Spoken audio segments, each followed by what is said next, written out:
باوازِ بلند صلوات.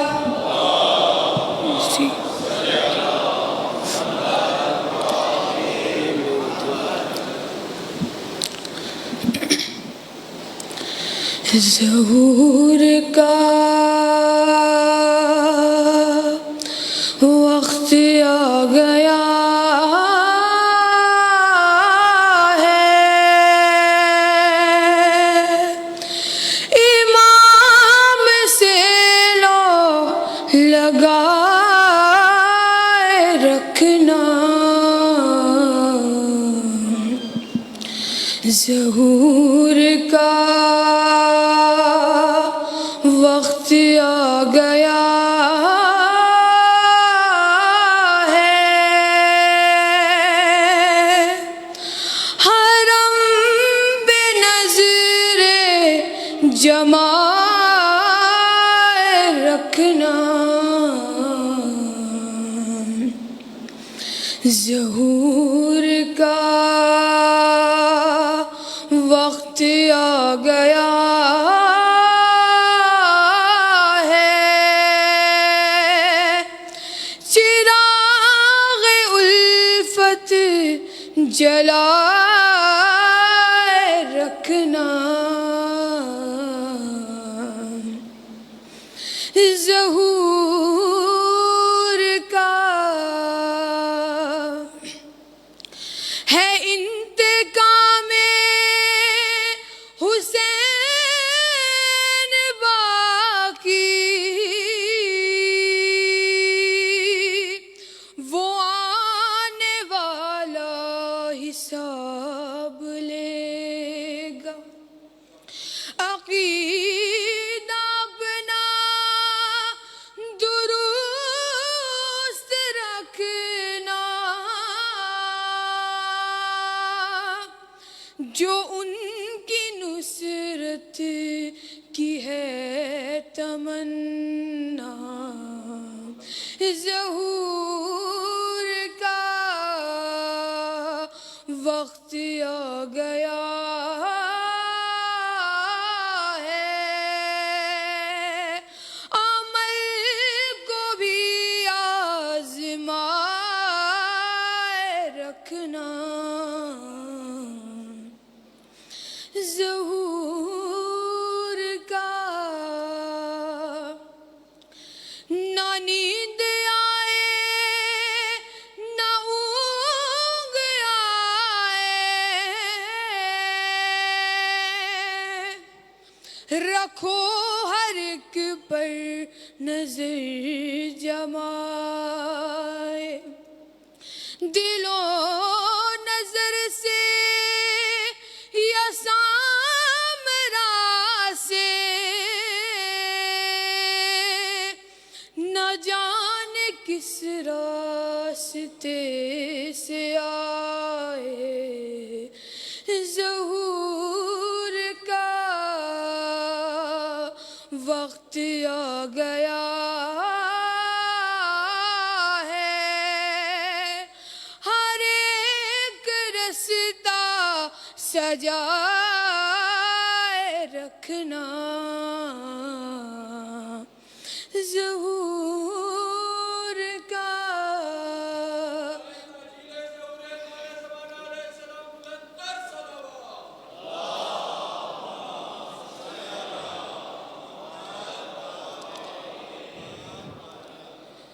عزادارو، بس چند شعر مصائب کے اور آپ کی زحمت تمام. نعرہ حیدری حیدری، باواز بلند صلوات.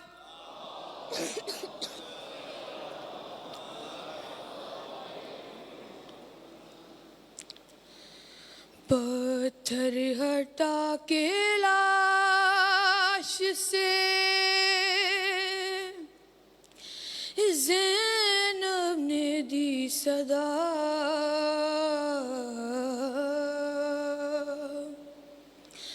کیا تم میرے حسین ہو. عزادارو، اس سے بڑے مصائب کچھ ہو ہی نہیں سکتے. پتھر ہٹا کے لاش سے زینب نے دی صدا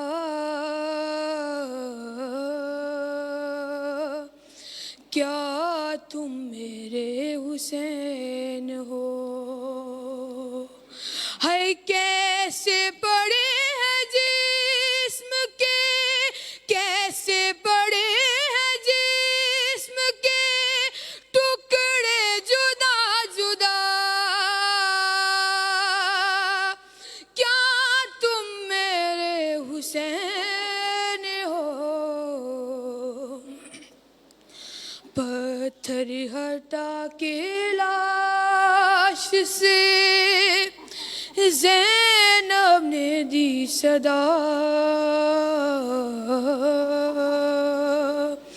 کیا تم میرے حسین ہو بی بی کی فریاد سنیں ہائے ہائے میرے غریب کا ارے ہائے ہائے میرے غریب کا کیا حال کر دیا گھوڑوں سے لاشداشت میں پامال کر دیا پہچانوں کس طرح سے بدن سے ہے سر جدا کیا تم میرے حسین ہو پتھر ہٹا کے لاش سے زینب نے دی صدا کیا تم میرے حسین ہو پہچان لوں گی میں تمہیں آواز مجھ کو دو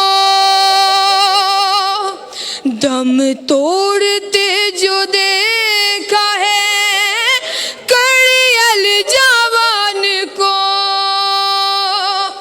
آنکھوں میں اب بہن کے اجالا نہیں رہا کیا تم میرے حسین ہو پتھر ہٹا کے لاش سے زینب نے دی صدا کیا تم میرے حسین ہو پہچاننا تمہارے لیے ارے پہچاننا تمہارے لیے بھی کٹھن ہوا دیکھا ہے پہلی بار جو زینب کو بیردہ آتی ہے شرم جلد بتا مجھے ذرا کیا تم میرے حسین ہو پتھر ہٹا کے لاش سے زینب نے دی صدا کیا تم میرے حسین ہو صلوات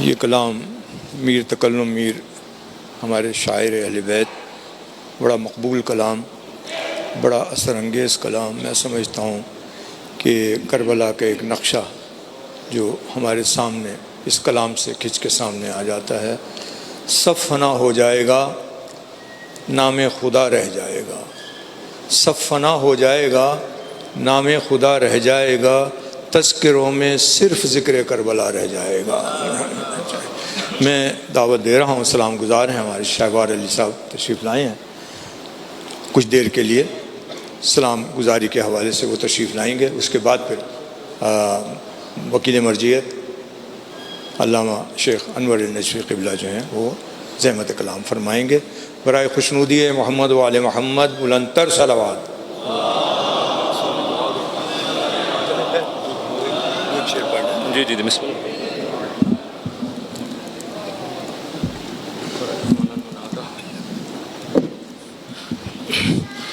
صلوات بر محمد و آل محمد علیہ وسلم.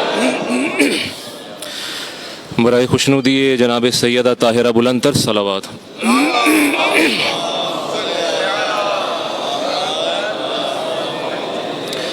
آغا صاحب تشریف فرمائیں. حاضری کی نیت سے 2 اشعار پیش کرتا ہوں, 2 بند پیش کرتا ہوں ایک مصائب کے. صلوات ہدیہ کیجیے محمد و آل محمد کی بارگاہ.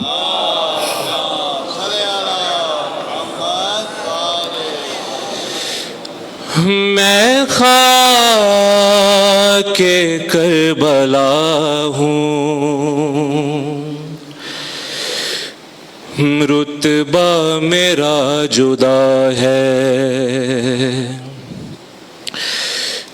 میں خاک کربلا ہوں, رتبہ میرا جدا ہے. بنت علی نے مجھ کو چادر بنا لیا ہے. میں خاک کربلا ہوں, رتبہ میرا جدا ہے. میرا نصیب ایسے قدرت نے ہے جگایا. خاتون کے پسر کی ہے میزباں بنایا. میرا مولا ہونا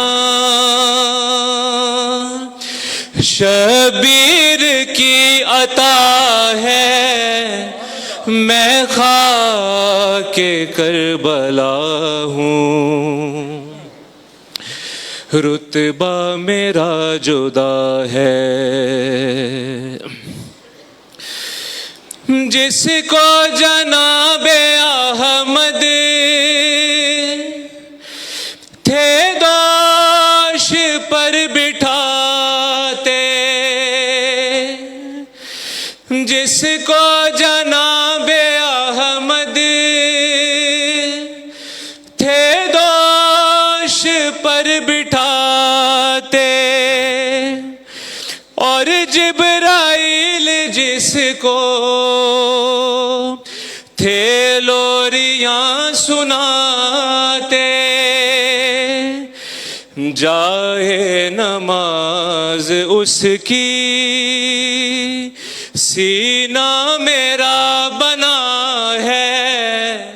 میں خاک کربلا ہوں, رتبہ میرا جدا ہے.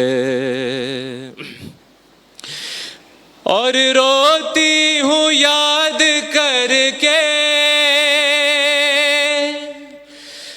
وہ بے کسی کا منظر. روتی ہوں یاد کر کے وہ بے کسی کا منظر. مولا چھپا رہے تھے مجھ میں جو لاش اصغر. اس دن سے آج تک نہ مجھ کو سکون ملا ہے. میں خاک کربلا ہوں, رتبہ میرا جدا ہے. صلوات بر محمد و آل محمد. بسم اللہ.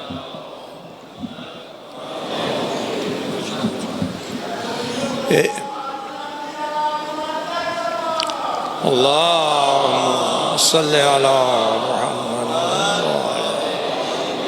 بلا طول و تمہید میں زحمت کلام دے رہا ہوں. وکیل مرجعیت علامہ شیخ علوانی نجفی صاحب قبلہ کو کہ وہ تشریف لائیں اور فضائل و مصائب اہل بیت بیان فرمائیں۔ والے محمد بلندتر صلوات۔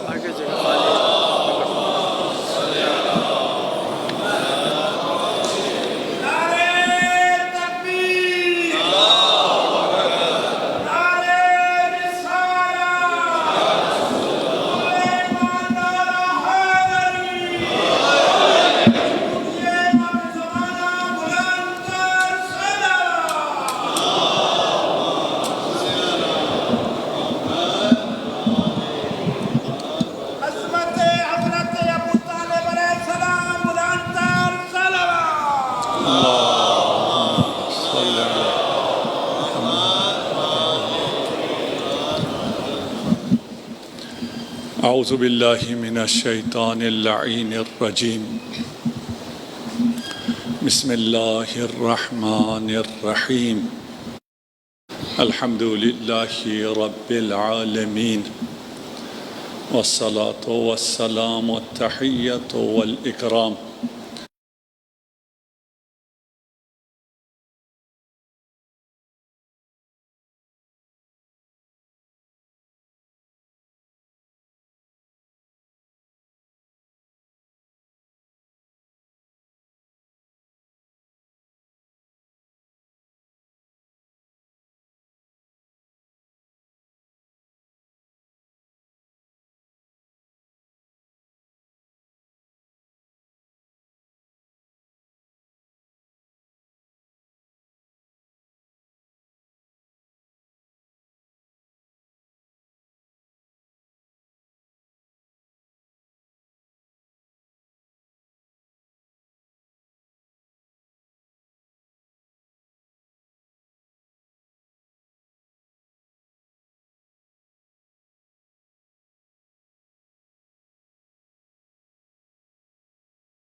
کچھ بزرگوں نے مجھے بعد میں کہا کہ مجلس کے دوران ہمیں یہ کہنا اچھا نہیں لگا کہ ہمیں آواز نہیں آ رہی۔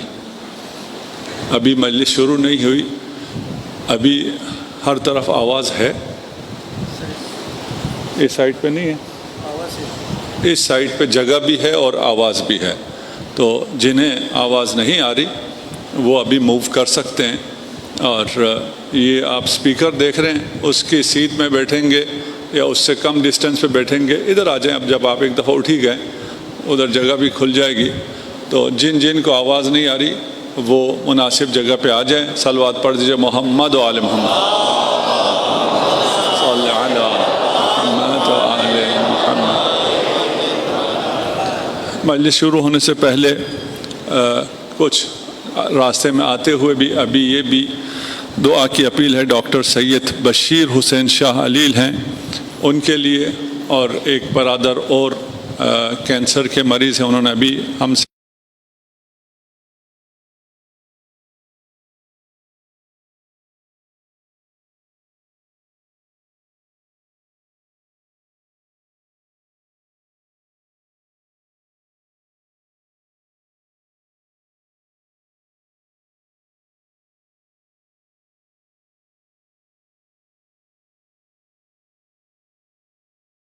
اپنے آپ کو پہچاننا ہے۔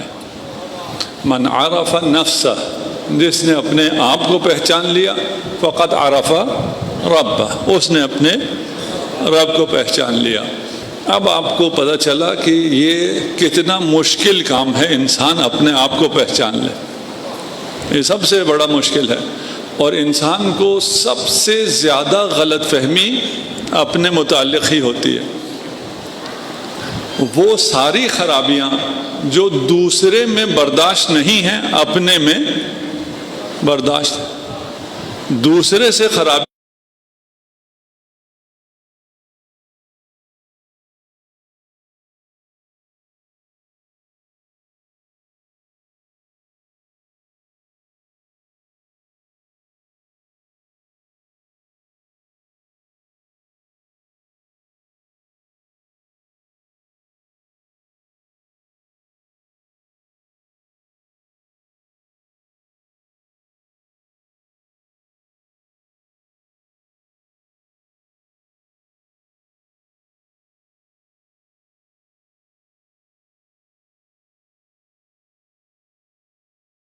ادھر چلے گا؟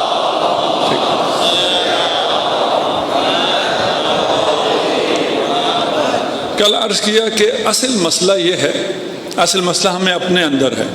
اگر ہمیں تشویش رہتی ہے، فکر مند ہوتے ہیں اپنے آئندہ کے لیے، اور ہمیں یہ فکر لاحق رہتی ہے کہ ہمارا آئندہ کیا ہوگا، ہمارے بچے کیا کھائیں گے، ہماری اپنی روزی کا کیا ہوگا، جو جوان ہیں ہمارا کیریئر کیا ہوگا، ہماری شادی کب ہوگی، کیسے ہوگی، یہ ساری فکر تب ہوتی ہے جب رب پر اعتماد نہ ہو.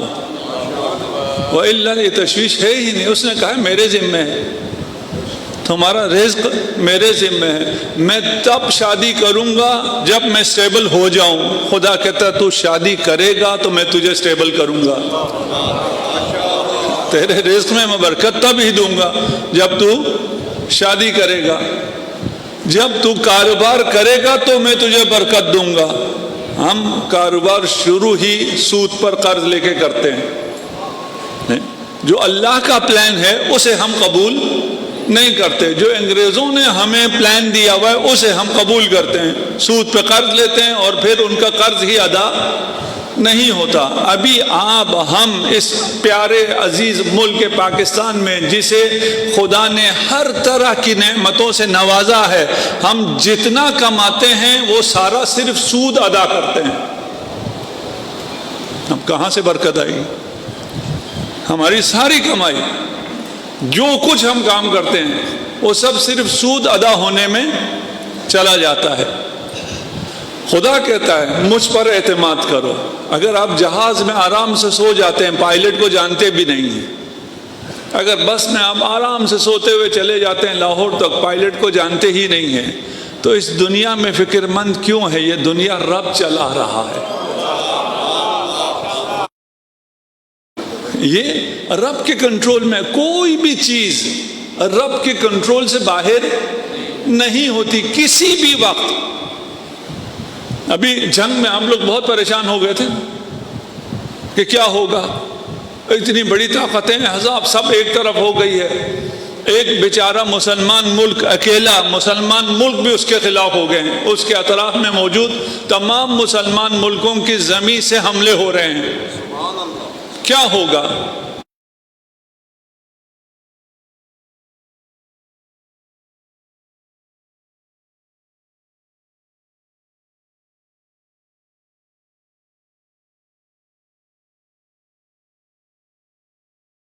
آزماتا ہے، آپ اللہ کو آزما نہیں سکتے. یہ بندہ ہو، چھوٹا ہو تو بڑا اسے آزماتا ہے.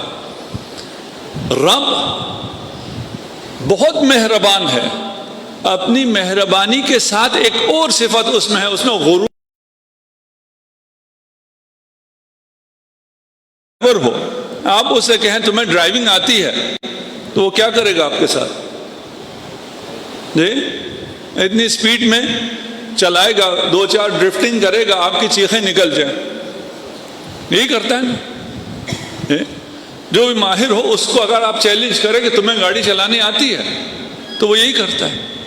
خدا کو بھی اگر چیلنج کرو کہ پتہ نہیں خدا کو یہ آتا ہے یا نہیں آتا، پھر خدا دکھا دیتا ہے کہ یہ کون چلا رہا تھا، تم چلا رہے تھے یا میں چلا رہا تھا. یہ اگر بہت چھوٹی چھوٹی سی باتیں ہیں، معلوم بھی سب کو ہیں، یہ سمجھ میں آ جائیں، ان کو سمجھ میں آنا بہت زیادہ ضروری ہے. مشکل بھی کوئی نہیں ہے، لیکن یہ باتیں تکرار ہوتی رہنی چاہیے. ہم اپنے آپ سے بھی یہ باتیں کرتے رہیں. خدا کو نہیں آزمایا جا سکتا، خدا آپ کو آزماتا ہے. اگر بغیر آزمائے خدا دے دیا کرتا، رزلٹ آ جایا کرتا، تو پھر تو سب ولی اللہ ہوتے نا. پھر کون مس کرتا ہے؟ خدا آپ کو بتاتا بھی نہیں ہے کہ میں جو آزما رہا ہوں اس کے بعد کیا ہوگا. اگر یہ بتائے تو پھر رب نہ ہوا نا. بتاتا نہیں ہے. اور امتحان یہی ہوتا ہے کہ تمہیں مجھ پر اعتماد ہے یا نہیں ہے. حضرت آدم کو جنت میں ہر چیز دے دی گئی، جو کھانا ہے کھاؤ، صرف کس سے منع کیا؟ ایک درخت سے۔ اس درخت میں کیا تھا؟ بچوں کو سمجھانے کے لیے میں کہتا ہوں، آپ کے پاس آپ کے بابا نے 1000 گاڑیاں دے دی آپ، طرح طرح کی گاڑیاں ہیں، جو بھی آپ کی ڈریم کار ہے وہ ساری ہیں، سب کی چابی بھی آپ کے پاس ہے، کیا صرف اس آلٹو میں نہیں بیٹھنا؟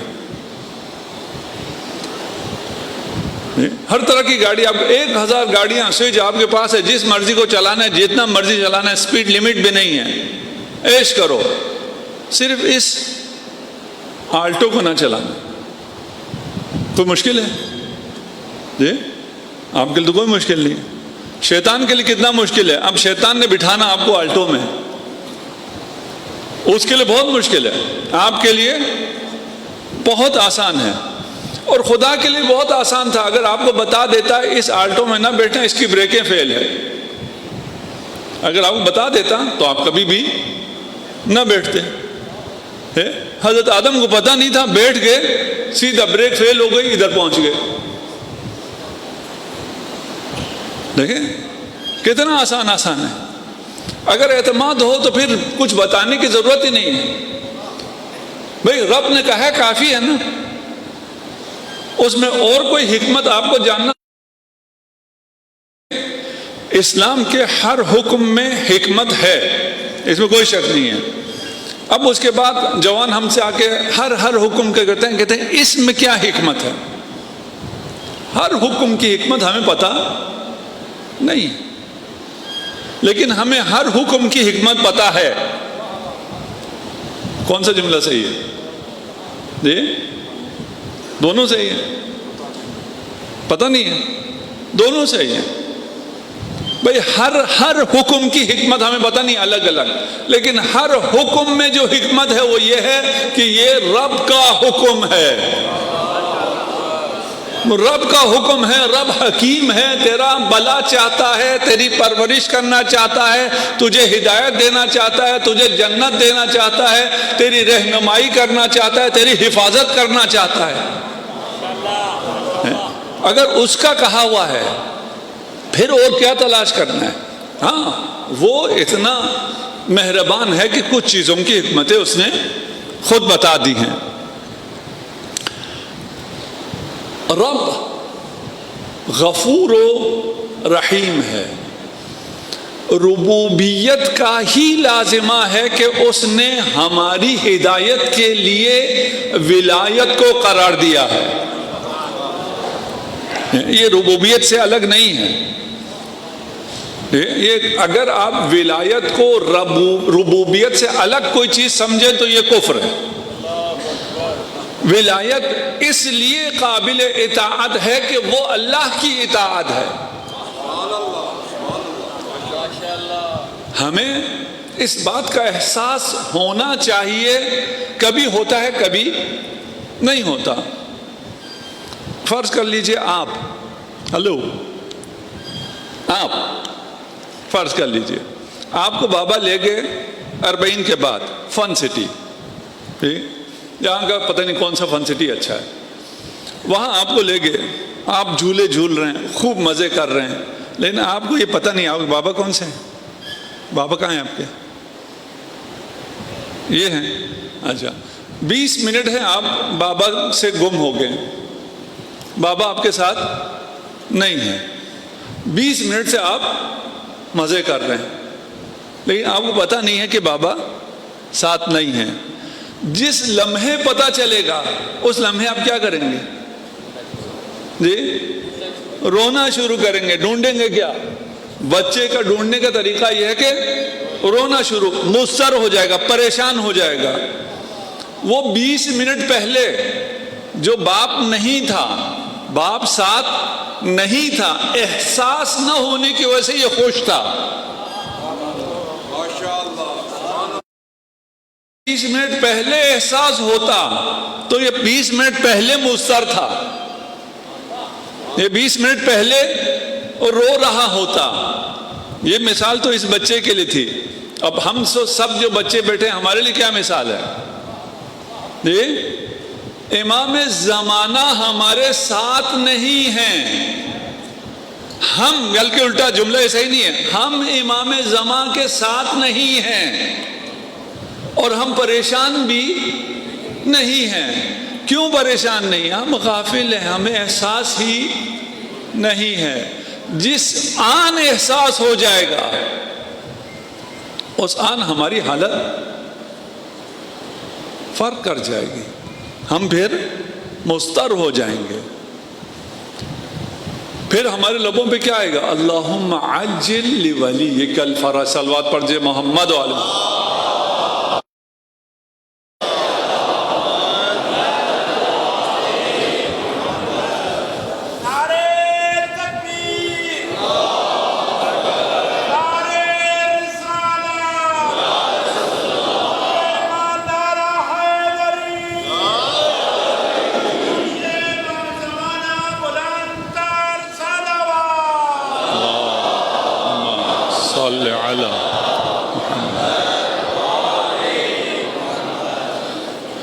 اچھا، میں نے یہ پانی کیوں پیا؟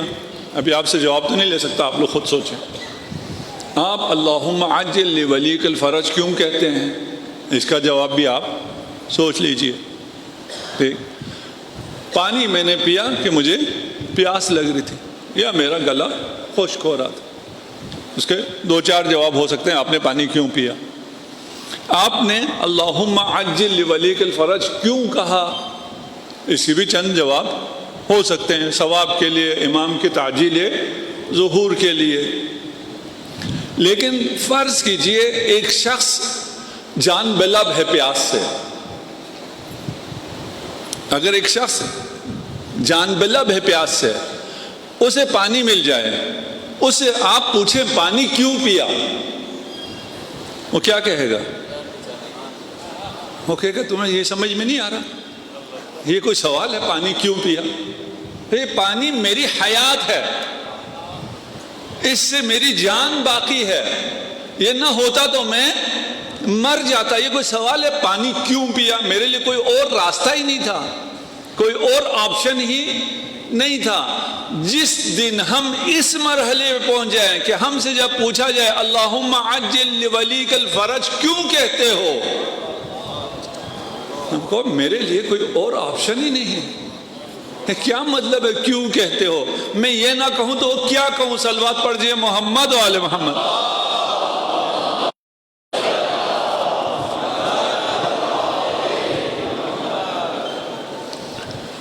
جس جگہ تک دین آپ کو پہنچانا چاہتا تھا، عجیب معجزہ ہے یہ، اس جگہ تک سائنس نے، ترقی نے، لہو و لعب نے، اس دنیا نے، گلیمر نے، پتہ نہیں کس کس نے، فلم انڈسٹری نے، ان سب نے اٹھا کے دنیا کو پہنچایا وہی ہے۔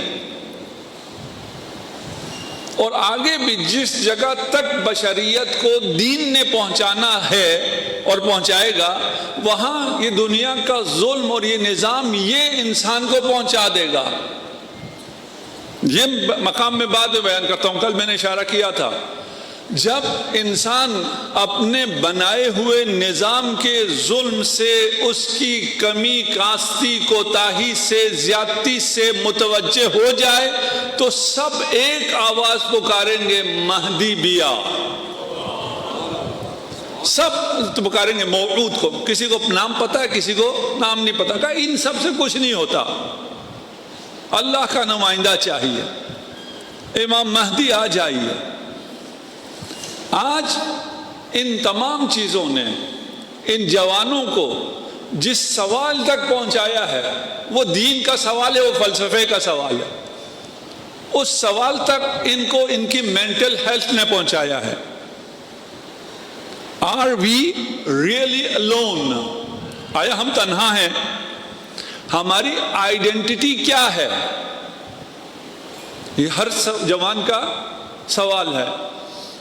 مغرب میں تو یہ سوال اور شدید ہے کہ ہماری آئیڈینٹی کیا ہے، اور پھر جو ہمارے لوگ یہاں سے گئے ہیں وہ بیچارے سمجھتے ہیں ہماری آئیڈینٹی ہماری شلوار قمیص ہے یا ہماری زبان ہے یا ہماری ثقافت ہے۔ نہیں، یہ ہماری آئیڈینٹی ہے ہی نہیں۔ ہم بچوں کو صحیح چیز بتا نہیں پاتے، اور یہ نسل اتنی اچھی ہے، زبردست نسل ہے، شاباش، یہ صحیح چیز ہو تو مانتی ہے, صحیح نہ ہو تو مانتی ہی نہیں ہے. یہاں تک بھی اسی لیے پہنچی ہے. ہم جب آپ لوگوں کی طرح تھے نا, جوان تھے, ہمیں بزرگ جو کہتے تھے ہم مان جاتے تھے. ہم کہتے ہیں بزرگوں نے کہا ہے تو ٹھیک ہی کہا ہوگا. ٹھیک.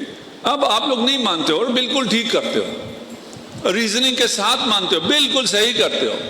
یہ سوال اٹھاتے ہو, اپنی آئیڈینٹی کا سوال کرتے ہو, اپنے پرپس کا پوچھتے ہو, اور اگر وہ نہ ملے تو ڈپریشن میں چلے جاتے ہو. بالکل صحیح ہے. اگر انسان سوچتا نہ ہو تو پھر تو ہے کہ اس کو اپنی آئیڈینٹی کا پتہ بھی نہیں, اپنے پرپس کا پتہ بھی نہیں ہے, اور وہ ڈپریشن میں بھی نہیں جا رہا. یہ تو حیوان ہے, یہ انسان نہیں ہے. میں کہتا ہوں اگر انسان کو ایک بند کمرے میں, اندھیرے کمرے میں, جسے کچھ پتہ نہ چلے, بند کر دیا جائے اور دنیا کی ساری نعمتیں اس کو دے دی جائیں, وہ وہاں جی سکتا ہے؟ نہیں جی سکتا. میں کہاں ہوں, کیوں ہوں, پتہ ہی نہیں. کب دن ہو رہا ہے, کیا رات ہو رہا ہے, کون ہے کون نہیں ہے, کیا ہو رہا ہے کیا نہیں ہو رہا. اس کے بغیر زندگی ممکن ہی نہیں ہے. انسان کو اپنے آپ کا پتہ ہونا چاہیے. یہ جوان پوچھتا ہے آیا میں اہمیت بھی رکھتا ہوں یا نہیں رکھتا. یہ ہیں فلسفے کے کوشچن. آج کل ہو گئے یہ مینٹل ہیلتھ کے کوشچن. مینٹل ہیلتھ کے جب کوشچن ہو جائیں تو سب کے کوشچن ہیں یہ.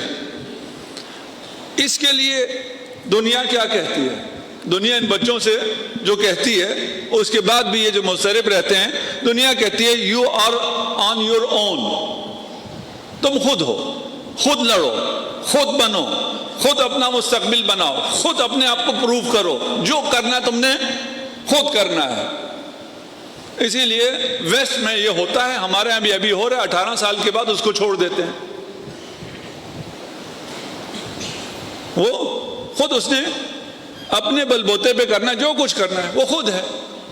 اس کے نہ کوئی ماں باپ ہیں اور نہ ہی کوئی رشتہ دار ہے, نہ کوئی معاشرہ ہے, نہ کوئی ہادی ہے, کچھ بھی نہیں ہے. آزاد 18 سال کا 16 سال کا ایک بچہ, اس کے دل میں تو یہ سوالات آئیں گے. اسی لیے اب وہ بچے بھی پیدا نہیں کرتے. میں ایک جگہ جا رہا تھا ٹیکسی ڈرائیور کے ساتھ, اس سے میں نے پوچھا ہاں کتنے بچے ہیں؟ اس نے کہا کوئی بچے نہیں. کیوں بھائی؟ آدھے گھنٹے کی میرا اس سے کوئی مباحثہ ہو گیا. اس نے کہا بچوں کا فائدہ ہی کوئی نہیں ہوتا, یہ بڑے ہو کے چلے جاتے ہیں. میں نے کہا پھر کرتے کیا؟ کہا کتے پالتا ہوں. کتے کتنے سال زندہ رہتے ہیں؟ کہتے ہیں 8 سال 10 سال. پھر کیا ہوتا ہے؟ کہتے ہیں وہ مر جاتے ہیں, میں نئے کتے لے آتا ہوں. میں نے کہا تم بچے پیدا کرو, تمہیں اتنی خوشیاں دیں گے. 18 سال تک تو ہیں, سمجھنا مر گئے, اور پیدا کر لینا. وہ قائل ہو گیا. میں نے کہا یار کافروں کی خواہ آبادی میں اضافہ کر دیا میں نے. ایسی ہمیں شوق ہے بحث کرنے کا. اب وہ پیدا ہی نہیں کر رہے بچے. ابھی آپ جوانوں کے لیے کہہ رہا ہوں میں, آپ کے لیے بہت سی اپرچونٹیز کھل گئی ہیں دنیا کی ساری یونیورسٹیز میں. اچھا پڑھو, چند سال اچھا پڑھو. پہلے کیا تھا؟ صرف پیسے والے باہر جا سکتے تھے. اب کیا ہے؟ اب آپ سب باہر جا کے پڑھ سکتے ہیں. دنیا کی بہترین یونیورسٹیز کے دروازے آپ کے لیے کھلے ہوئے ہیں. تو آپ پہ کیوں اتنے مہربان ہو گئے؟ آپ کو کیوں ایڈمیشن اسکالرشپ بھی دیتے ہیں؟ اپنے بچوں سے پیسے لیتے ہیں, آپ کو اسکالرشپ دیتے ہیں. اور جو اسکالرشپ آپ کو ملتی ہے وہ تو شراب وغیرہ پیتے ہیں, آپ وہ نہیں پیتے. آپ اس میں سے ہمارے بچے جو وہاں ہیں خود بھی اچھی زندگی کر رہے ہیں, کوئی 1 لاکھ 1.5 لاکھ یہاں گھر والوں کو بھیج بھی دیتے ہیں پڑھتے ہوئے. تو یہ اچھی خبر تو یہ ہے کہ یہ اپرچونٹیز کھل گئی ہیں. دنیا جہاں کی یونیورسٹیز میں آپ لوگ جا سکتے ہیں. کھولیں, ویب سائٹ کھولیں, سیکرز کا گروپ ہے وہ بھی آپ کو مدد کرتا ہے. اور لوگ بھی ہیں, جو لوگ باہر ہیں ان سے پوچھیں. جو باہر ہمارے لڑکے پڑھ رہے ہیں ان سے میں نے کہا یار اپنی لیب میں, لائبریری میں, یونیورسٹی میں اپنی تصویریں پوسٹ کرو. یہ جو مزدور طبقہ ہے صرف گاڑیوں کے ساتھ کھڑے ہو کے تصویریں پوسٹ کرتا ہے. ہمارے سارے جوان اس میں لگے ہوئے ہیں کہ ہم جا کے ڈرائیور بن جائیں. اس لیے کہ اب ان کی نئی نسل ہے ہی نہیں, وہ بوڑھے ہیں, جوان نہیں ہیں. اپنے ملک کی معیشت کو چلانے کے لیے آپ کے محتاج ہیں, اپنی یونیورسٹیوں کو چلانے کے لیے آپ کے محتاج ہیں. اگر آپ دیکھیں BBC انگلش, وہاں پہ بہت زیادہ پروموٹ کیا جاتا ہے کہ بچے پیدا کرو, بچے پیدا کرنے کا یہ فائدہ ہے. BBC فارسی بچے پیدا نہ کرو، کتے پالو، کتے پالنے کا یہ فائدہ ہے. کتنے منافق ہیں بھائی. یہ دنیا اگر یہ نظام، اسلامی نظام، الہی نظام نہ ہو تو آگے نہیں چل سکتی. یہ ماڈرن دنیا کہتی ہے تم اپنے اوپر ہو، تم نے خود کرنا ہے، کوئی تمہارا نہیں ہے، تم نے خود لڑنا ہے، خود اپنے آپ کو ثابت کرنا ہے. اسلام کیا کہتا ہے؟ رب ہر آن تمہارے ساتھ ہے. اینما کنتم، فرق نہیں پڑتا تم کہاں ہو، کیسے ہو، عمر کیا ہے، پیشہ کیا ہے، عبادت کرتے ہو یا نہیں کرتے ہو، مسلمان ہو یا نہیں ہو، میرے بندے تو ہو نا، میں ہمیشہ تمہارے ساتھ ہوں. اب آپ کے ساتھ ہونا اور ہے، اس کے ساتھ ہونا اور ہے. آپ کے والد ہمیشہ آپ کے ساتھ ہیں، آپ زیادہ موتی ہیں، آپ کے ساتھ الگ سے ہیں. دوسرا بچہ جو ہے وہ اطاعت گزار نہیں ہے، اس کے ساتھ ہونا الگ ہے. دیکھیں ایک حدیث ہے، ہم نے پہلے بھی پیش کی تھی، ابھی میں مختصر پیش کروں گا. پہلے اس لیے کہہ رہا ہوں کہ جو حق ہے اس حدیث کا وہ ادا نہیں کر پاؤں گا کیونکہ مجھے آگے جانا ہے، مقدماتی طور پہ عرض کر رہا ہوں. حدیث ہے، حدیث قدسی ہے، یعنی خدا ارشاد فرما رہا کہ اگر میرا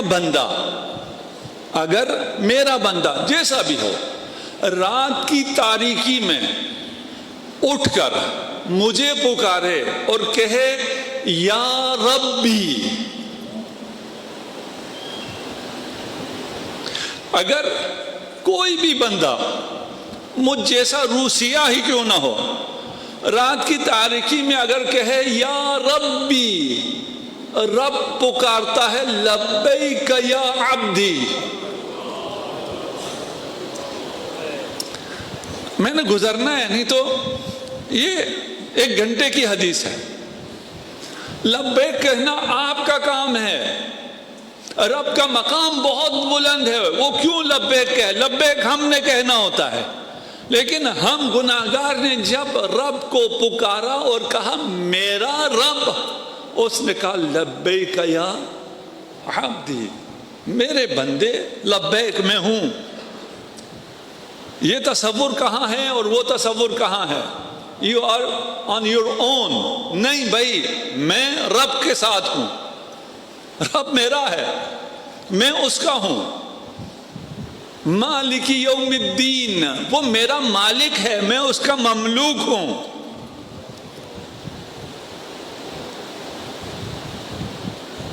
جو آپ جیسے ہیں ان کی بات تو اپنی جگہ. قل یا عبادی الذین اسرفوا علی انفسہم،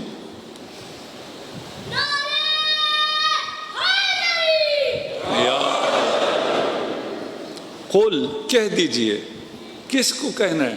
یا عبادی، اے میرے بندے. یہ کس کو کہا ہوگا میرے بندے؟ اللہ خود رسول سے کہہ رہا ہے کہہ دو، ان سے کہہ دو میرے بندو. ہمیں تو لگے گا یہ اولیاء اللہ ہوں گے جن کو کہا ہو جائے گا کہ میرے بندو. کہہ رہے ہیں میرے وہ بندے جنہوں نے گناہ کیا ہوا ہے، اسراف کیا ہوا ہے، مجھ سے دور ہیں، گناہوں کے بوجھ تلے دبے ہوئے ہیں. یا عبادی، اے میرے بندو، لا تقنطوا من رحمت اللہ، میری رحمت سے مایوس نہ ہونا. میرے اعمال ایسے ہیں کہ مایوسی ہی مایوسی ہے. میں اتنے عرصے سے ڈسکنیکٹ ہوں، میں نے کبھی کوئی رابطہ خدا سے نہیں کیا ہے، میں نے کبھی یا عبدی یا ربی نہیں کہا ہے. میں مولا کے ساتھ تو نہیں ہونا جو ارشاد فرماتا ہے جب تک سانس نہ ٹوٹے تب تک یا رب یا رب یا رب کہتے رہو. میں نے کبھی یا رب نہیں کہا. ان سے کہہ رہا ہے وہ بھی اللہ کی رحمت سے مایوس نہ ہوں. آج کل کے یہ سوشل میڈیا یہ آپ سے کیا کہتا ہے؟ یہ کہتا ہے کہ to be seen and heard, آپ کو وائرل ہونا ہوگا، آپ کو لائکس چاہیے، آپ کو فالوور چاہیے، اور بات تب ہی بنے گی جب آپ سیلیبریٹی ہوں، آپ کو ویوز ملیں، اور آپ پتہ نہیں کیا کیا پوسٹ کرنے کے بعد بیٹھ کے دیکھتے بھی رہتے ہیں کتنے ویوز آئے ہیں، اور اگر کسی نے کوئی غلط کمنٹ کر دیا تو پورا دن موڈ خراب رہتا ہے، یا پتہ نہیں اس کو گالی دینے میں مصروف ہو جاتے ہیں، پتہ نہیں کیا کیا کرتے ہیں۔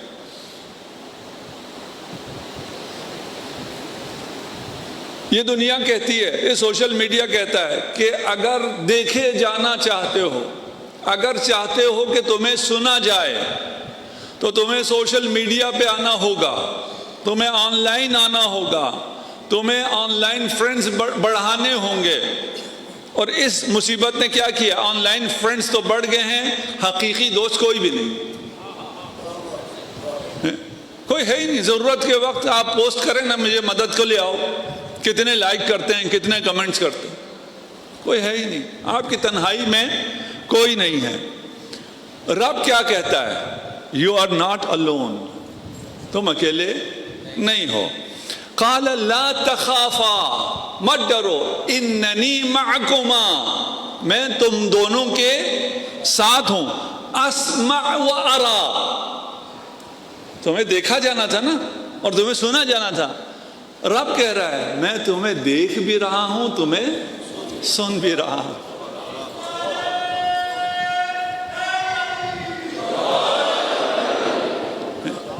وہ تمہیں دیکھ رہا ہے، اگر وہ لائک کر دے، اس کا دیکھنا ہی لائک ہے،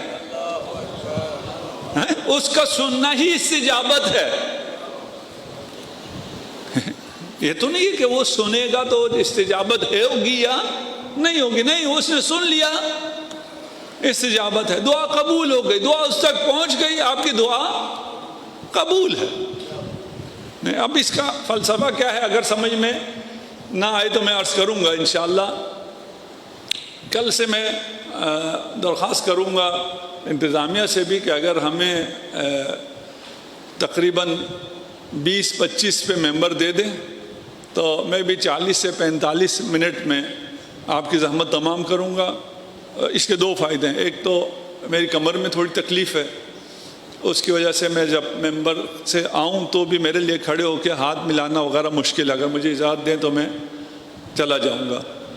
اور دوسرا یہ ہے کہ جو میٹرو میں کچھ لوگوں نے کہا ہے کہ ہمیں میٹرو میں واپس جانا ہوتا ہے، 10 بجے بند ہو جاتی ہے، ہم چاہتے ہیں وہ بھی جا سکیں، تو انشاءاللہ جو منقبت 1 پڑھی جائے یا 2 پڑھی جائے، لیکن اگر ہمیں اس وقت تک دے دیا جائے تو ہم شکریہ ادا کرتے ہیں۔ صلوات پڑھ دیں محمد و آل محمد۔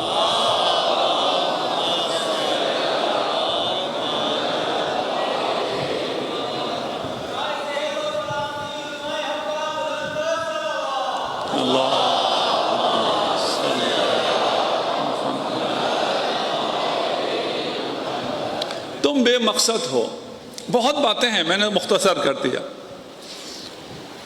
انہیں مقصد سمجھ میں نہیں آتا۔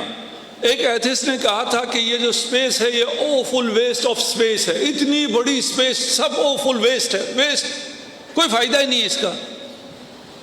میں نے اس سے کہا پہلے تو یہ بتاؤ تم خود کیا ہو، تم بھی تو ویسٹ ہو، تم بغیر کسی مقصد کے اس دنیا میں آئے ہو، تو آخر میں تمہیں ڈسٹ بن میں چلے جانا ہے، قبر میں، ویسٹ، ان کو تو کوئی حق نہیں ہے۔ ہمارا یہ اعتقاد ہے، میں قرآن ابھی آیتیں پیش کرتا ہوں کہ ہم بے مقصد خلق نہیں ہوئے، یہ زمین آسماں، یہ کہکشاں، یہ ستارے، یہ بے مقصد خلق نہیں ہوئے، ان کا فائدہ ہے ابھی آپ کو پتہ نہیں ہے۔ یہ ہم جب پہاڑی علاقوں میں جائیں نا، جن بچوں نے سمندر نہیں دیکھا ہوتا، ان سے میں پوچھتا ہوں سمندر کا آپ کو کیا فائدہ ہے؟ کوئی فائدہ نہیں، اس کو پتہ ہی نہیں ہے، سمندر اس نے دیکھا بھی نہیں ہے، اور سمندر کا فائدہ سمندر والوں کو ہوگا جو بندرگاہ پہ ہیں ان کو ہوگا، اور جو پہاڑوں میں انہیں کیا فائدہ؟ اس سے پہلے والے انسانوں کو بھی نہیں پتا تھا کہ سمندر کا کیا فائدہ، یہ بارش ہونے کا سمندر سے کیا ربط؟ تو ہمیں پتہ نہیں ہے، ابھی جہالت ہے، یہ دور جہالت چل رہا ہے کہ ان کہکشانوں کا ہمارے لیے کیا فائدہ ہے، ان ستاروں کا ہمارے لیے کیا فائدہ ہے، اس خالق نے اتنی بڑی کائنات ڈیزائن کیسے کر لی ہے۔ یہ تو ابھی جو آپ کو پتہ ہے یہ تو سین یونیورس ہے، جو انسین ہے تو کتنا ہے خدا جانتا ہے۔ اور اس مشکل کو حل کرنے کے لیے کہ خدا نے اس کائنات کو کیسے خلق کیا ہے، یہ ایتھسٹ بیچارے ملٹی ورڈز کی تھیوری لے کے آ گئے ہیں۔ بھائی ایک کائنات کا جواب تم دے نہیں پا رہے ہو، اگر ملٹی ورڈز کہو گے، کئی کائنات کہو گے، اور ہر آن کہو گے کہ کن فیکون ہو رہا ہے، بگ بینگ ہو رہا ہے، بگ بینگ کن فیکون سے ہوگا، کسی اور وجہ سے تو نہیں ہوگا، اس کا کیسے جواب دے سکو گے؟ تو ہم اس بات کے قائل ہیں، ہم فضول یہاں نہیں آئے۔ ما خلقنا السماء والارض وما بینہما لاعبین، ہم نے آسمان زمین اور جو کچھ اس کے درمیان میں اسے ایسی عبث خلق نہیں کیا، کھیل تماشے کے لیے خلق نہیں کیا۔ اس دنیا کو کہا کہ یہ لہو و لعب ہے، یہ بازی ہے، کھیل ہے، لیکن تمہارا کردار کھیل نہیں ہے۔ اگر تم اپنی ذمہ داری پوری طرح انجام دو، تم جو عبدیت ہے، عبودیت ہے، وہ سیریس ہے۔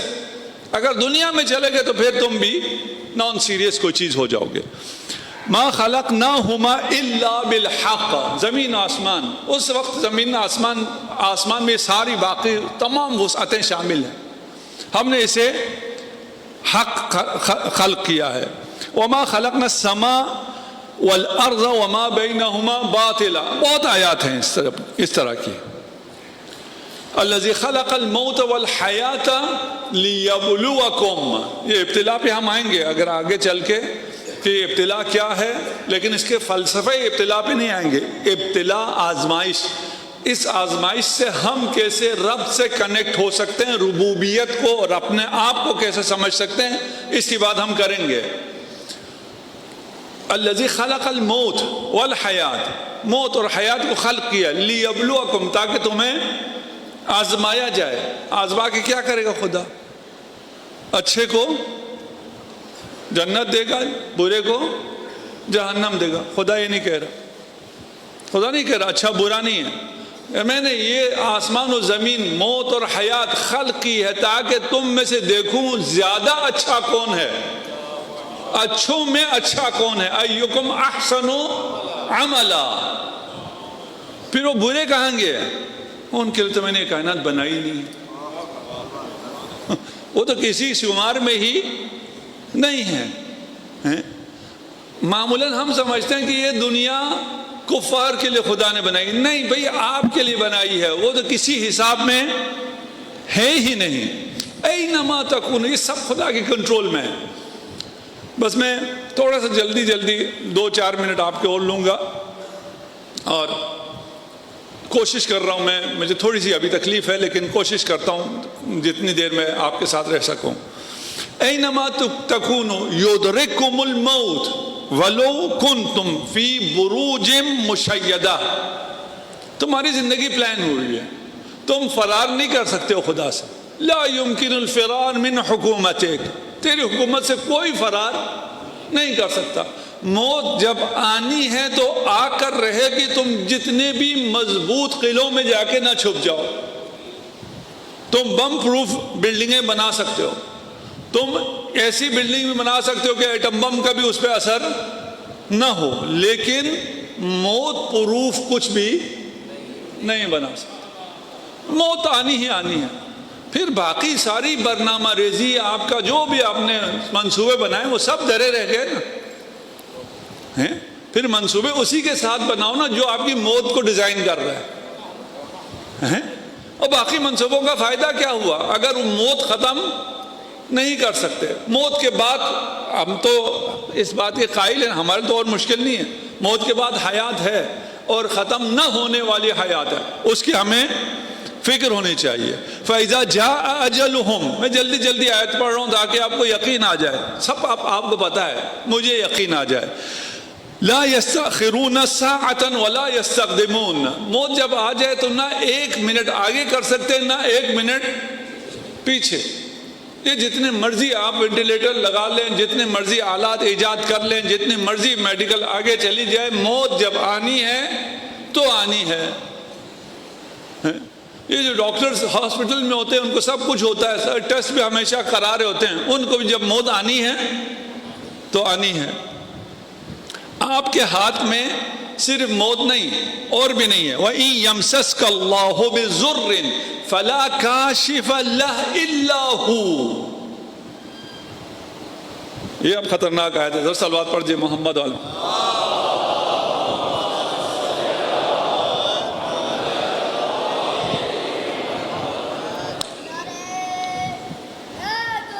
یا علی ان یمسسک اللہ بضر، اگر خدا آپ کو کوئی تکلیف دینا چاہے،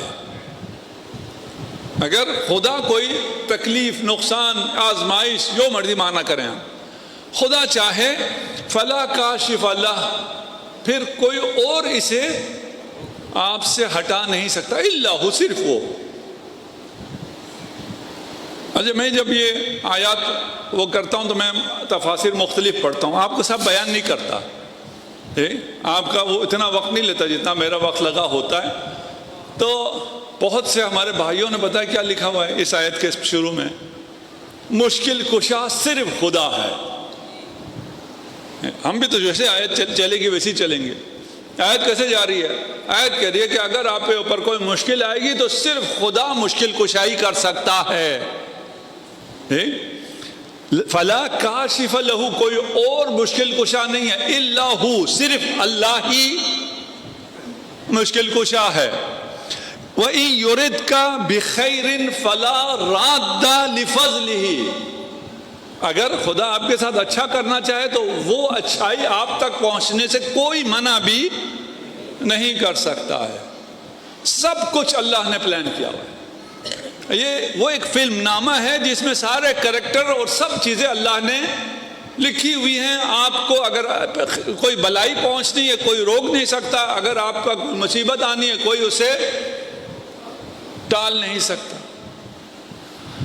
قُلْ مَنْ ذَا الَّذِي يَعْصِمُكَ مِنَ اللَّهِ، کون اللہ سے بچا سکتا ہے؟ ان اراد بکم سوءا، اللہ اگر سوء کا ارادہ کرے، اللہ ارادہ کرے کہ تم پر کوئی مصیبت آئے تو کون تمہیں بچا سکتا ہے؟ کوئی بھی تمہیں نہیں بچا سکتا۔ او اراد بکم رحمہ، وہی آیت ہے، اس کی تفسیر ہے۔ یہ ایک اس کی اور آگے تفسیر آگے، وَلَا يَجِدُونَ لَهُم مِّن دُونِ اللَّهِ وَلِيًّا وَلَا نَصِيرًا۔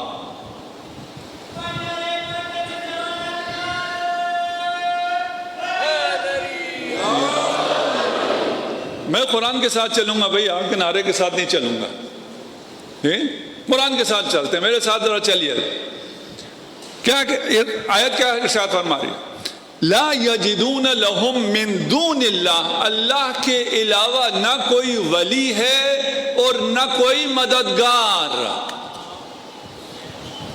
اس سارا نظام اللہ کے پاس ہے، کوئی مددگار ہے؟ کوئی بھی اللہ کے علاوہ مددگار نہیں ہے۔ اللہ کے علاوہ کوئی نہ تمہارا ولی ہے نہ تمہارا مددگار ہے۔ ہمارا عقیدہ تھوڑا سا مختلف ہے، ہاں، صریح ہے قرآن، قرآن کی کوئی تکذیب نہیں کر سکتا کہ تمہارا اللہ کے علاوہ کوئی ولی نہیں ہے۔ قرآن ہی پڑھتے ہیں، انما ولیکم اللہ، تمہارا ولی صرف اور صرف خدا ہے۔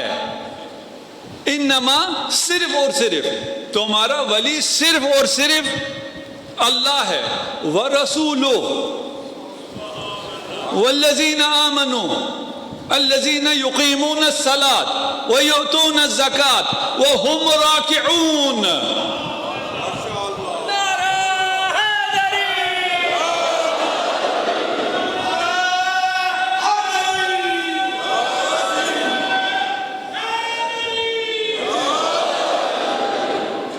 ہم نے تو مان لیا تھا صرف اللہ ولی ہے، ہم کو قرآن کو نہ ماننے والے تو ہے نہیں۔ اللہ نے خود کہا کہ صرف اور صرف میں ولی ہوں، رسول ولی ہے اور علی ولی ہے۔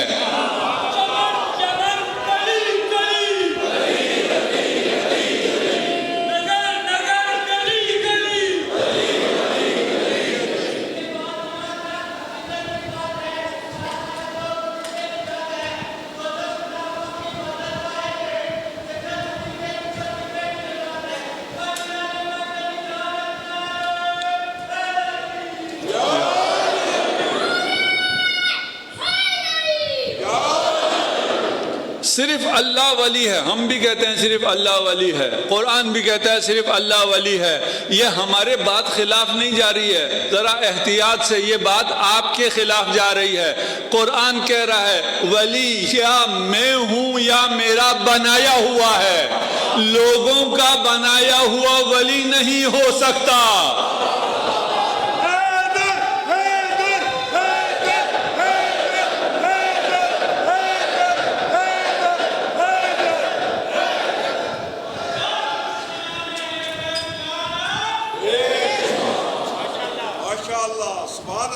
کہ دوستانہ بات ہو رہی تھی کسی سے، تو دوست ہیں ہمارے، وہ کہ یہ تم ہر اذان میں علی ولی اللہ کیوں کہتے ہو؟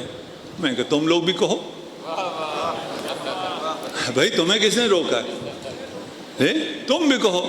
وہ اپنے ساتھ کچھ بڑبڑاتا رہا، تھوڑی دیر بعد کہتا ہے ولی اللہ صرف علی پہ جچتا ہے۔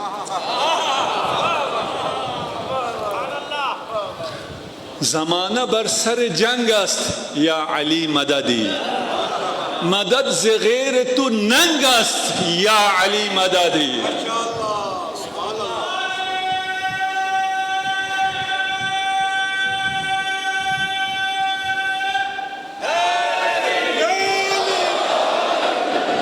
اچھا یہ تو حل ہو گیا کہ ولی صرف خدا ہے کا مطلب کیا ہے۔ نصیر بھی کہا صرف میں ہوں، اللہ کے علاوہ کوئی نصیر نہیں ہے۔ وَاجْعَلْ لِي مِن لَدُنْكَ سُلْطَانًا نَصِيرًا، کوئی عام شخص نہیں، ختمی مرتبت اللہ سے درخواست کر رہے ہیں مجھے اپنی نصرت نہیں، مجھے اپنی طرف سے، لی من عندک، اپنی جانب سے ایک نصیر مددگار عنایت کیجئے۔ یہ اگر بدعت ہوتی، یہ اگر غلط ہوتا، یہ اگر شرک ہوتا تو خاتم کی اس دعا کو خدا نے اتنا پسند کیا کہ قرآن کی آیت بنا ڈالی۔ وَاجْعَلْ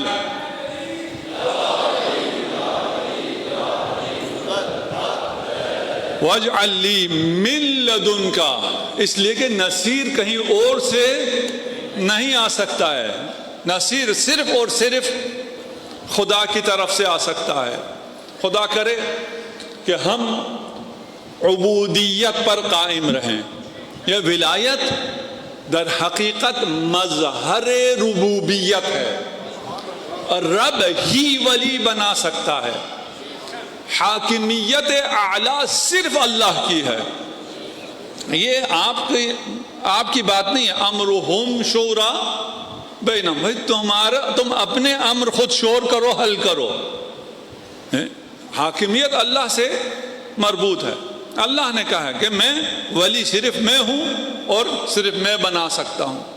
آپ اللہ پہ پابندی نہیں لگا سکتے، اللہ آپ کسی کو ولی نہیں بنا سکتے، اور قرآن میں بنایا ہوا ہے، جا بجا بنایا ہوا ہے۔ خدا سے دعا ہے انشاءاللہ ہمیں ایک قرآنی مفاہیم سمجھنے کی توفیق عنایت فرمائے، اور ہمیں قرآن کے ساتھ زندگی کرنے کی توفیق عنایت فرمائے۔ ہم بغیر کسی تعصب کے قرآن پر عمل کریں، اور جو قرآن کہے اسے قبول کریں، اس لیے کہ قرآن پر صرف ہم عمل کر سکتے ہیں، اس لیے قرآن علی کے ساتھ ہے، علی قرآن کے ساتھ ہے۔ صلوات پڑھ دیں محمد و آل محمد۔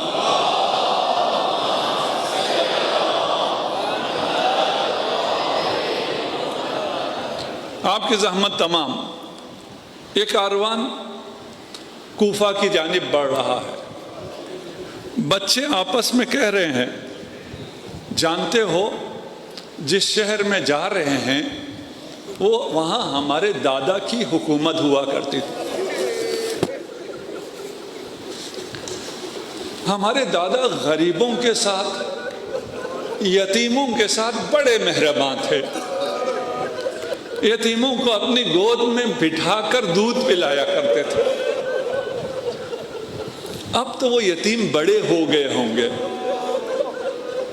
وہ ہمارا استقبال کریں گے، لیکن یہ کاروان کوفہ نہ پہنچ سکا، راستے میں رک گیا۔ عاشورہ کے بعد جب یہ کاروان کوفہ کی جانب چلا، عربوں میں رسم تھی، عرب کو اسیر نہیں کرتے تھے۔ مسلمان ہونے کے بعد ایک رسم اور آ گئی، مسلمان عورتوں کو بے مخنہ و چادر نہیں کیا کرتے تھے۔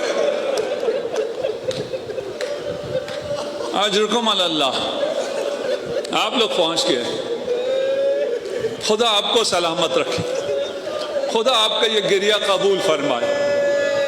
بس میں زیادہ مصائب نہیں پڑھ سکوں گا۔ ایک خاتون کوفہ کی چھت پر ہے، دیکھ رہی ہے کاروان آ رہا ہے، کچھ لوگ قیدی ہیں، سروں پہ چادریں نہیں ہیں۔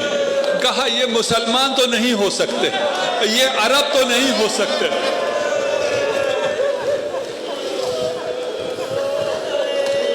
جب وہ کاروان نزدیک آیا، اس خاتون نے زینب کبریٰ سے پوچھا تم کس قوم و قبیلے سے ہو؟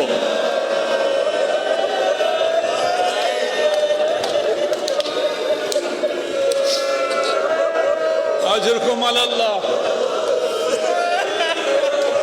یہ سوال کتنا بھاری ہے زینب کبریٰ پر، جس شہر کی شہزادی ہے اسی شہر کے لوگ پوچھ رہے ہیں تم کس قوم و قبیلے سے ہو؟ زینب کبریٰ نے فرمایا میں کسی قوم و قبیلے سے نہیں، میں نبی زادی ہوں۔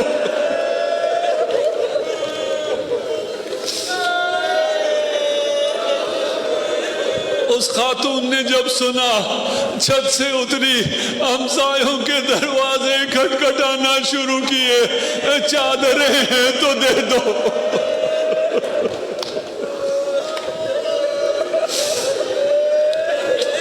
اجرکم علی اللہ۔ یہ کاروان ایک منزل پر پہنچتا ہے، اس منزل پر پہنچ کر امام حسین نے ارشاد فرمایا ہا ہنا مناخ رکابنا، عباس یہاں ہمارے خیمے لگا دو۔ خیمے لگنا شروع ہوئے، اماریوں سے لوگوں نے اترنا شروع کیا۔ ایک اماری رکی، خمر بنی ہاشم آگے بڑھے، شمش امامت آگے بڑھے، دیکھا کہ زانو خم کیا قمر بنی ہاشم نے، امام نے ہاتھ تھاما، ایک بی بی اتری، پوچھا یہ کون ہے؟ کہا یہ علی کی بیٹی ہے، یہ زہرا کی۔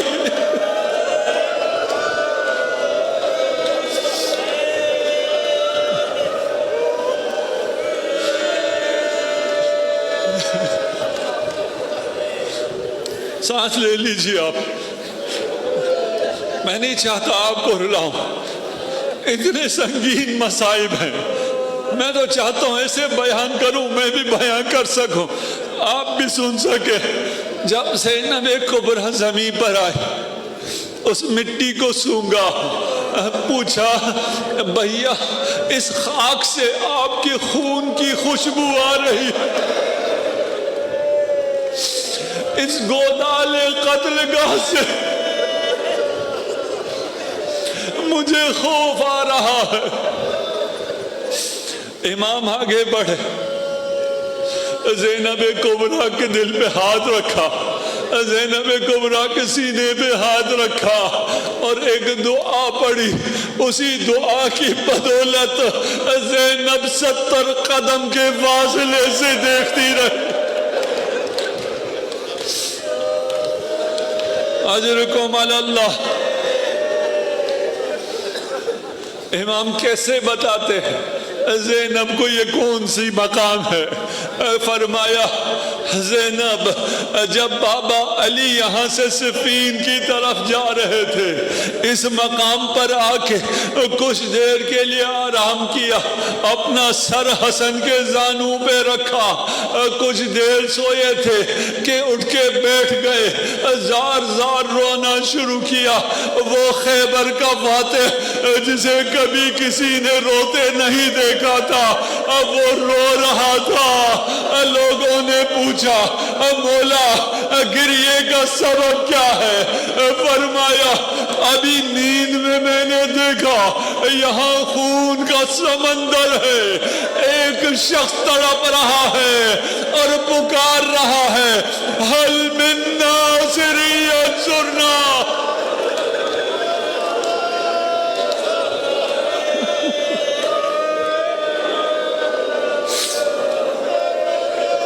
اجرکم علی اللہ.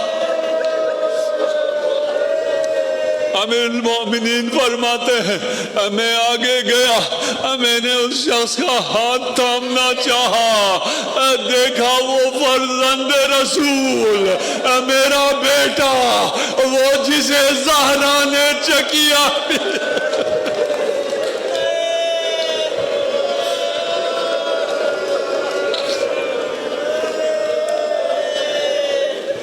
اب امام کو باقی کاروان کو بھی تیار کرنا تھا.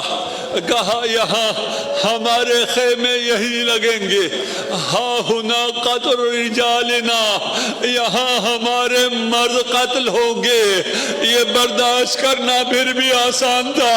ہاں ہنا ذبح اطفالنا, یہاں ہمارے بچوں کو ذبح کیا.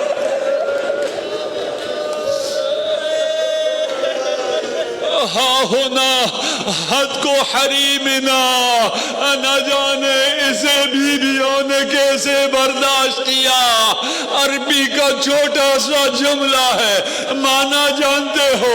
مولا فرما رہے تھے یہاں ہمارے خیمے لوٹیں گے, یہاں نبی زادیوں کی چادریں چھنے گی, تیار رہو میری نازوں سے پلنے والیوں, یہاں تمہارے کانوں سے.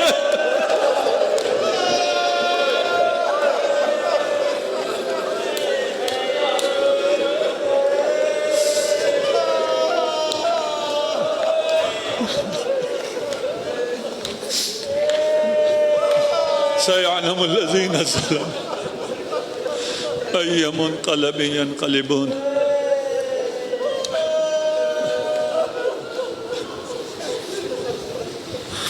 خدایا ہماری اس قلیل عبادت کو اپنی بارگاہ میں قبول و منظور فرما. تمام مریضوں کو خصوصاً جنہوں نے التماس دعا کا کہا ہے بحق بیمار کربلا شفاء عاجل عنایت فرما. جو پریشان حال ہیں ان کی پریشانیوں کو دور فرما. تمام عزاداروں کی حفاظت فرما. جن بچوں نے امتحانات دے رکھے ہیں یا دے رہے ہیں انہیں دنیا و آخرت کے ہر امتحان میں کامیابی عنایت فرما. ہمیں دنیا میں زیارت امام حسین, آخرت میں شفاعت امام حسین نصیب فرما. جن لوگوں نے اس فرش عزا کے لیے تعاون کیا ہے اور تعاون فرما رہے ہیں خدایا ان کی توفیقات خیر میں اضافہ فرما. خدایا اس مسجد کے بانی الحاج مصطفیٰ گوکل کی مغفرت فرما, اور جنہوں نے اس فرش عزا کی اور مجلس کے لیے تبرک کے لیے مدد کی ہے ان کے مرحومین کی مغفرت فرما. امام زمانہ عجل اللہ فرجہ الشریف کے اعوان و انصار میں ہمیں قرار دے. امام زمانہ عجل اللہ فرجہ الشریف کے ظہور میں تعجیل فرما برحمتک یا ارحم الراحمین.